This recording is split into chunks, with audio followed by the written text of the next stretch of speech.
जय हिंद विद्यार्थियों, आप सभी का स्वागत है हमारे YouTube channel knowledge point PCM में। आज की इस प्रश्नावली में हम लोग प्रश्नावली 6.5 का प्रश्न संख्या 3, 4, 5, 6 तक हल करेंगे। तो बने रहिएगा, वीडियो को शुरू से अंत तक देखिएगा। और अगर आप लोग चैनल पर पहली बार हैं तो चैनल को सब्सक्राइब जरूर कर लीजिएगा। तो साथियों, प्रश्न में कहा गया है, एक आकृति है जो त्रिभुज एबीडी है और इसमें एक कोण समकोण है तथा AC लंब BD पर है, यानी AC भुजा लंब है BD पर। तो दर्शाइए कि AB का स्क्वायर बराबर BC इंटू BD। और दूसरा प्रश्न है AC का स्क्वायर बराबर BC इंटू DC। और तीसरा प्रश्न है AD का स्क्वायर बराबर BD इंटू CD। तो अब हम लोग इस प्रश्न को हल करते हैं। तो सबसे पहला प्रश्न हल करने के लिए स्टूडेंट आपको दो त्रिभुज लेना होगा। अब देखिए कौन कौन सा त्रिभुज लेना है। तो पहला प्रश्न हम लोग हल करेंगे तो हम त्रिभुज ABC लेते हैं, त्रिभुज ABC तथा त्रिभुज जो है ABD लेते हैं। ABD में पहले प्रश्न को सिद्ध करने के लिए हम यही दो त्रिभुज लेते हैं साथियों। अब हमें पहले इस त्रिभुज को समरूप दिखाना होगा, तभी हम जो है संगत भुजाओं का अनुपात बराबर दिखा सकते हैं। तो पहली पॉइंट्स हम देखिए, एक बार पहले आप चित्र में समझ लीजिए कि ये भुजाएं हैं कहाँ। तो ABC ये त्रिभुज बन रहा है और दूसरा ABD, ABD ये बड़ा वाला त्रिभुज। तो अब आपको इसमें करना क्या है, आपको पहला दिखाना है कोण BA। देखिए कोण BAC।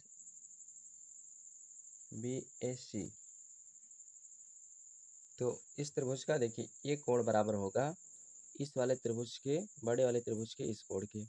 यानी कि इसमें देखिए BCA बराबर है दूसरे कोण के, इसमें जो दूसरा कोण है ACD के। और ये कोण बराबर है साथियों क्योंकि दोनों कोण 90 अंश के हैं, इसलिए आपस में बराबर होंगे। उसके बाद दूसरा कोण हम कह सकते हैं, देखिए कोण B बराबर कोण B, दोनों में है तो दोनों के लिए बराबर होगा।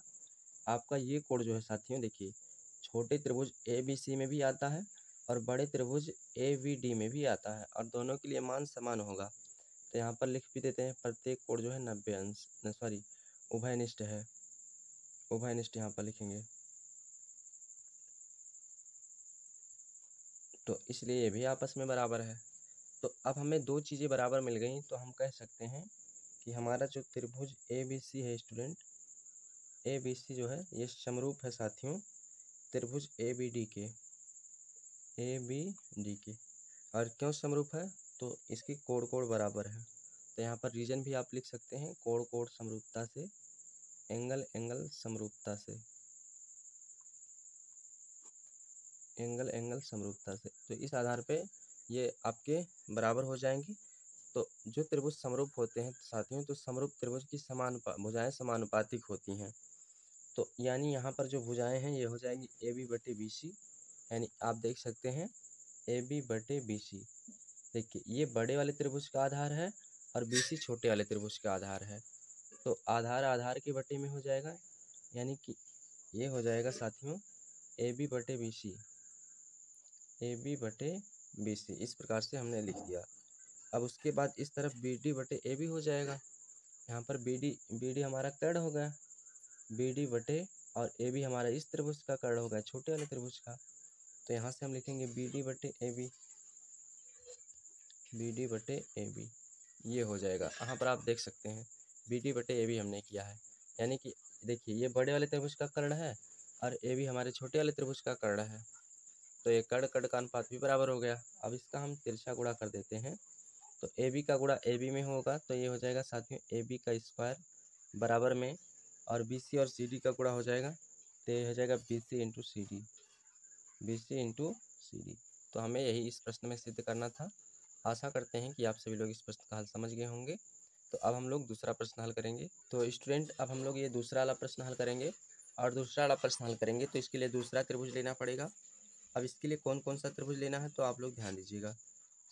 एक त्रिभुज हम लेते हैं CBA, त्रिभुज CBA तथा दूसरा त्रिभुज लेते हैं साथियों CAD, त्रिभुज CAD में। ये दोनों त्रिभुज को हमें पहले समरूप दिखाना होगा। तो पहले समरूप दिखाते हैं, तो हम कह सकते हैं इसमें कोण C बराबर कोण C, यहाँ पर आप देख सकते हैं CBA में त्रिभुज CBA कहाँ पर है, CBA, इसमें एक कोण 90 अंश है। और अगर हम त्रिभुज CAD लेते हैं, CAD, तो इसमें भी हमारा एक कोण 90 अंश है। तो यानी कि हमें यहाँ पर दो कोण 90 अंश के मिल गए, प्रत्येक कोण 90 अंश, 90 अंश। तो इस प्रकार से ये हम कह सकते हैं। उसके बाद दूसरी बात हम कह सकते हैं साथियों, ये कोण 90 अंश तो है ही, और दूसरा कोण हमारा C जो है, ये C दोनों के लिए देखा जाए तो दोनों में आता है, यानी इसमें भी आता है तो इसमें भी आ जाता है। तो यानी हम एक बार इसको उभयनिष्ठ भी दिखा सकते हैं। तो एक बार हम कोण C बराबर कोण C उभयनिष्ठ भी कह सकते हैं, उभयनिष्ठ है। तो एक बार मैं उभयनिष्ठ भी दिखा सकता हूँ। तो इस आधार पे हमें दो चीज़ें बराबर मिल गई। तो अब हम कह सकते हैं कि त्रिभुज CBA समरूप है साथियों त्रिभुज CAD के इस प्रकार समरूप है। कारण क्या है समरूपता का साथियों, तो एंगल बराबर है। तो यहाँ पर आप लिख सकते हैं कोण समरूपता से।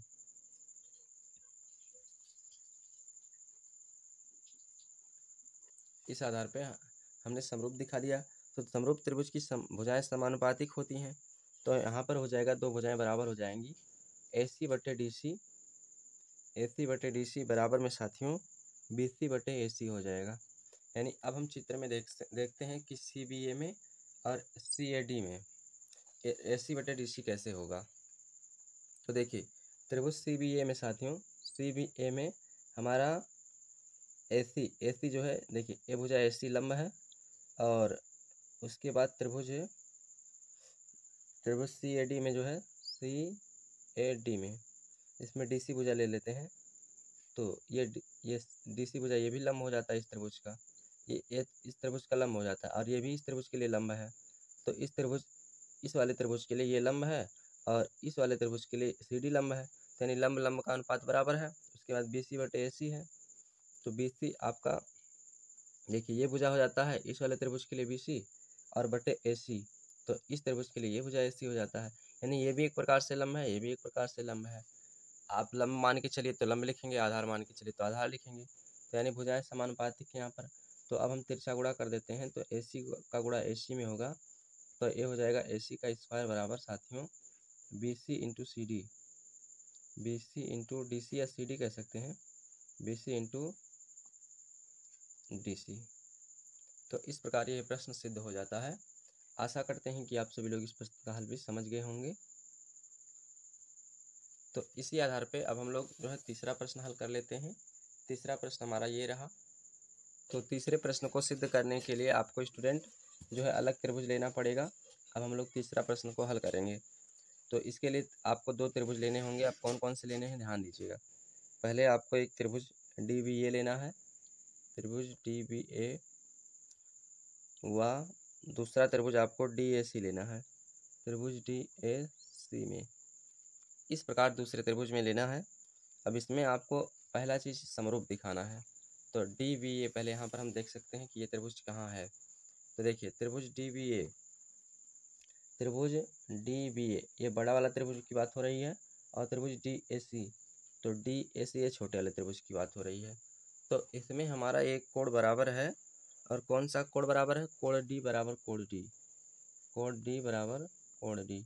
ये साथियों हमारा दोनों में है, उभयनिष्ठ हो जाता है, तो इसलिए कोण आपस में बराबर है। तो यहाँ पर मैंने उभयनिष्ठ लिखा दिया है, उभयनिष्ठ दिखा दिया है। देखिए हमारे इस बड़े त्रिभुज में भी D आ जाता है, और इस छोटे वाले त्रिभुज में भी D आ जाता है, तो इसलिए उभयनिष्ठ है। उसके बाद दूसरा कोण हम दिखा सकते हैं, कोण A बराबर कोण C। देखिए इस बड़े वाले त्रिभुज की बात करेंगे तो ये कोण 90 अंश है, और छोटे वाले त्रिभुज की बात करेंगे तो ये कोण इसमें 90 अंश है। तो हम कह सकते हैं कोण,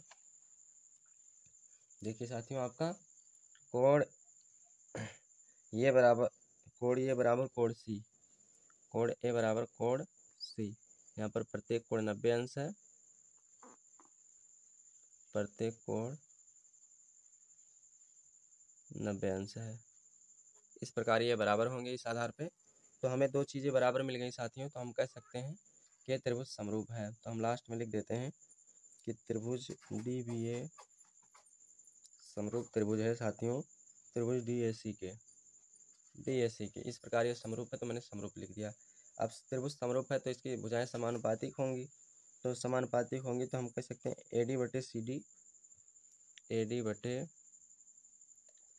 बटे CD, उसके बाद बराबर हो जाएंगी साथियों BD बटे AD के, BD बटे AD के। आप देख सकते हैं कैसे बराबर हो गई, AD बटे CD, यानी कि AD आपका ये है और CD आपका ये है। देखिए CD लंब है और इस बड़े वाले त्रिभुज के लिए लंब है, ये दोनों लंब है। ये बड़े वाले त्रिभुज का लंब है और ये हमारे इस छोटे वाले त्रिभुज का लंब है। तो लंब लंब बटे उसके बराबर BD बटे AD। तो BD हमारा कर्ण है, BD बटे और AD भी हमारा इस छोटे वाले त्रिभुज के लिए कर्ण हो जाता है। तो ये हमारे छोटे त्रिभुज की कर्ण हो गई और ये हमारे बड़े त्रिभुज की कर्ण हो गई। तो कर्ण आपस में बराबर हो गए, तो यहाँ पर इसलिए मैंने दिखा दिया। अब इसका हम तिरछा गुणा कर दें तो स्टूडेंट हमें तिरछा गुणा करने पर मिलेगा। अब देखिए AD का गुणा AD में हो जाएगा तो ये हो जाएगा AD का स्क्वायर। तो AD स्क्वायर बराबर हो जाएगा साथियों BD गुणे CD। इस प्रकार हमें यही इस प्रश्न में सिद्ध करना था। आशा करते हैं कि आप सभी लोग इस प्रश्न का हल समझ गए होंगे। तो अगर आप इसका स्क्रीनशॉट लेना चाहते हैं तो स्क्रीनशॉट कर सकते हैं। एक एक करके मैंने इसको हल कर दिया। अब हम लोग चलते हैं प्रश्न संख्या 4 पे। तो स्टूडेंट ये रहा प्रश्न संख्या 4। इस प्रश्न में कहा है त्रिभुज ABC एक समद्विबाहु त्रिभुज है जिसका कोण C समकोण है। सिद्ध कीजिए कि AB का स्क्वायर बराबर 2AC का स्क्वायर। चलिए स्टूडेंट, तो सबसे पहले हम एक त्रिभुज ABC बना लेते हैं जिसमें हमारे ये कोण C समकोण है यानी कि 90 अंश का है।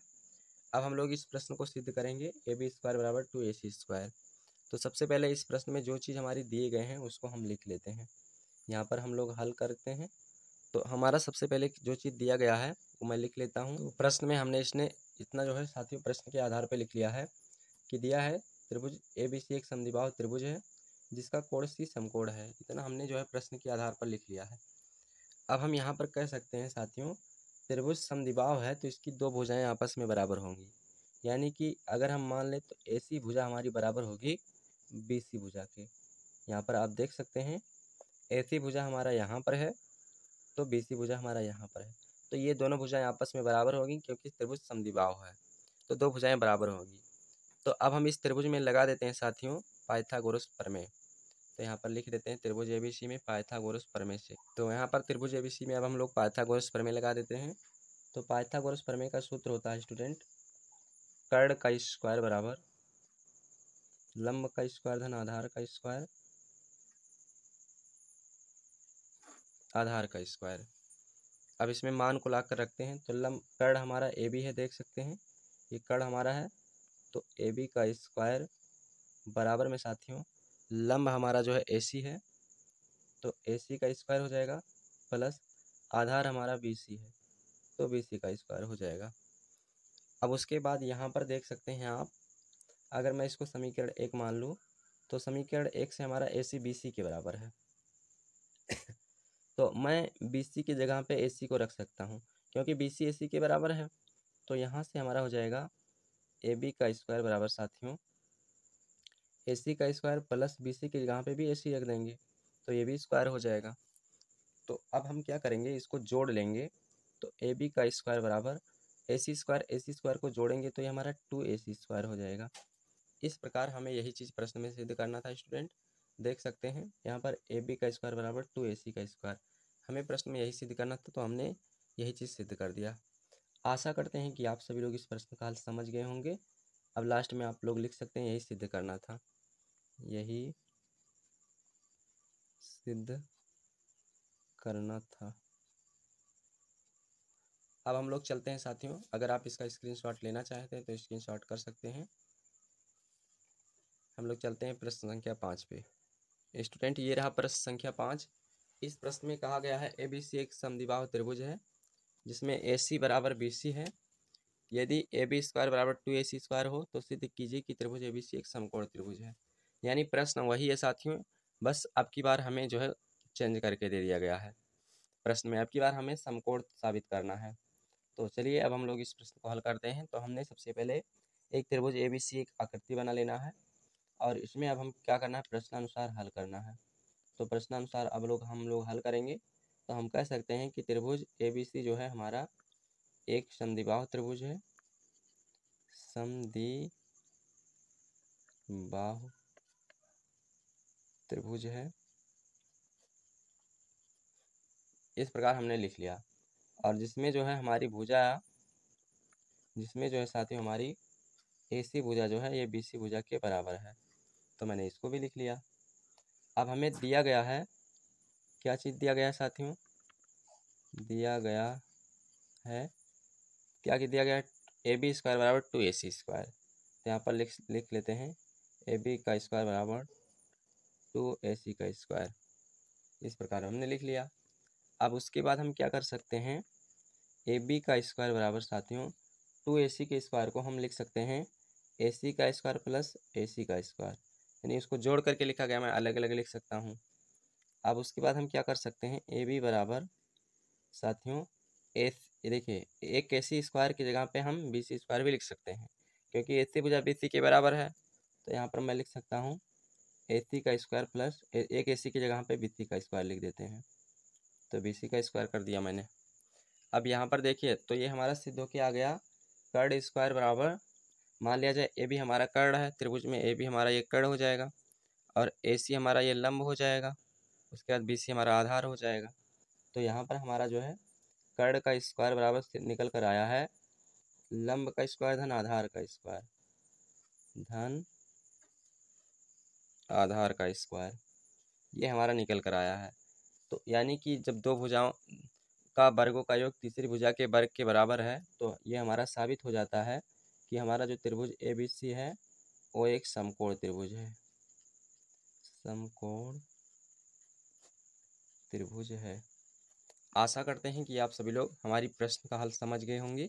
अगर आप इसका स्क्रीनशॉट लेना चाहते हैं तो स्क्रीनशॉट कर सकते हैं। ये रहा इस प्रश्न का हल। अब हम लोग चलते हैं प्रश्न संख्या 6 पे। तो स्टूडेंट, ये रहा प्रश्न संख्या 6। इस प्रश्न में कहा गया है एक समबाहु त्रिभुज है, ABC है, जिसकी भुजा 2A है, उसकी प्रत्येक शीर्ष लंब की लंबाई ज्ञात करना है। तो मैंने एक यहाँ पर देखिए समबाहु त्रिभुज बना लिया है ABC, और जिसकी भुजाएं 2A हैं। देखिए ये भुजा भी आपका 2A है, उसके बाद ये भुजा भी 2A है, और ये इसमें AD हमारा समद्विभाजित करता है, तो ये आधा आधा हो जाएगा, तो यानी ये निकल कर आ जाएगा। तो अब हम लोग इस प्रश्न को हल करते हैं। तो सबसे पहले हम यहाँ पर प्रश्न में कुछ दिए गए चीज़ों को लिखेंगे। तो देखिए स्टूडेंट, सबसे पहले हम कह सकते हैं कि AB बराबर BC, AB बराबर BC और बराबर CA या फिर AC कह सकते हैं, क्योंकि इन सभी भुजाओं की लंबाई जो हमारी है स्टूडेंट 2A है। तो इतना मैं जो है चित्र के आधार पर लिख लेता हूँ। अब उसके बाद इसमें हमारा जो है त्रिभुज ABD में हमें जो चीज़ें कुछ बराबर मिल रही तो उसको भी मैं लिख देता हूँ। तो त्रिभुज ADB में अब त्रिभुज ADB, इसमें हमारा एक कोण जो है कोण D जो है, इसमें साथियों ये 90 अंश का है, तो मैं इसमें 90 अंश दिखा देता हूँ। अब उसके बाद हम क्या करेंगे, इस त्रिभुज में लगा देता हूँ पाइथागोरस प्रमेय। तो मैं पाइथागोरस प्रमेय लगा देता हूँ। अब उसके बाद क्या करते हैं साथियों, यहाँ पर जो है मान रखते हैं भुजाओं का। तो कर्ण हमारा देखिए, इस त्रिभुज में हमारा कर्ण AB है, तो ये हो जाएगा AB का स्क्वायर बराबर स्टूडेंट लंब हमारा AD है, तो AD का स्क्वायर हो जाएगा। यहाँ पर देख सकते हैं ये लंब हमारा AD है, प्लस आधार हमारा साथियों BD है, तो मैं BD का स्क्वायर कर लेता हूँ। इस प्रकार मैंने BD का स्क्वायर कर लिया। अब उसके बाद यहाँ पर हम ला करके मान रखते हैं। तो यहाँ पर मान देखिएगा, AB का मान 2A है, तो यहाँ पर हो जाएगा 2A का स्क्वायर बराबर AD का मान आपका निकालना है, तो AD का स्क्वायर मैं वैसे रहने देता हूँ, प्लस BD का मान हमारा साथियों ये है, तो A का स्क्वायर कर देता हूँ। उसके बाद इसको मैं फैक्टराइजेशन करता हूँ, तो ये मिलेगा 4A स्क्वायर बराबर यहाँ पर आपका AD रहेगा, तो AD का स्क्वायर प्लस यहाँ पर ये स्क्वायर है, तो ये स्क्वायर कर देंगे। उसके बाद क्या करता हूँ, A स्क्वायर को इधर भेज देता हूँ, तो ये हो जाएगा 4A square minus A square. इस प्रकार हो जाएगा। और बराबर में आपका इधर AD का स्क्वायर, तो AD का स्क्वायर हो जाएगा। 4A स्क्वायर में से एक स्क्वायर निकल जाएगा, तो यहाँ पर आपका बचेगा 3A स्क्वायर, बराबर में इधर आपका AD स्क्वायर हो जाएगा। अब या करके मैं इसको ऐसा लिख सकता हूँ साथियों, AD स्क्वायर को मैं इधर कर लेता हूँ और 3A स्क्वायर को मैं इधर कर देता हूँ, और इधर से स्क्वायर हटाएंगे तो इधर हमारा अंडर रूट लग जाएगा, तो ये हो जाएगा अंडर रूट में 3A square. Student 3A square आ जाएगा आपका। उसके बाद AD बराबर यहाँ पर A स्क्वायर का वर्गमूल हो जाएगा, तो अंडर रूट में 3A आ जाएगा। अंडर रूट में 3A या फिर ये, या फिर आप ऐसा भी लिख सकते हैं इसको, ये अंडर रूट 3 आ जाएगा, ऐसा भी लिख सकते हैं। तो अब हमें क्या करना है, तो हमें इस प्रश्न में यही चीज़ सिद्ध करना था साथियों। आशा करते हैं कि आप सभी लोग इस प्रश्न का हल समझ गए होंगे। अगर आप इसका स्क्रीनशॉट लेना चाहते हैं तो स्क्रीनशॉट कर सकते हैं। ये रहा इस प्रश्न का पूरा हल। चलिए स्टूडेंट, वीडियो कैसा रहा कमेंट बॉक्स में कमेंट जरूर कीजिएगा। फिर मिलते हैं नेक्स्ट वीडियो में, तब तक के लिए जय हिंद जय भारत साथियों।